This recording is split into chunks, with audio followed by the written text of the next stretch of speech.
তো সকাল সকাল বর কিন্তু নিয়ে এসেছিলো এই কালো কালো জামগুলো, আর এই জামগুলো খেতে কিন্তু বেশ ভালো লাগে। তো প্রথমে ভেবেছিলাম জামগুলো কিন্তু মাখা করব, তারপরে টাইম পাইনি, তো শুধু নুন দিয়ে খেয়ে নিয়েছিলাম। আর মামাম দেখো এখানে কান্না করছিল জাম খাওয়ার জন্য, আর ওর পাপা দেখো ওকে খাইয়ে দিচ্ছে, কিন্তু না ওর হাতে চাই। তারপরে কি করব, ওর হাতেও কিন্তু একটা দিয়ে দিলাম। ও দেখো আমাকেও খাইয়ে দিচ্ছিল।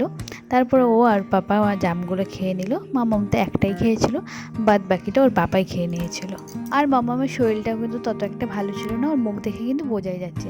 তারপরে বিকেলবেলা ওর পাপা আমি ওকে নিয়ে কিন্তু একটু ঘুরতে নিয়ে গিয়েছিলাম, কারণ ওর শরীরটাও একটু বেশ ভালো ছিল না, আর ও ঘোরাঘুরি করতে কিন্তু বেশ ভালোবাসে।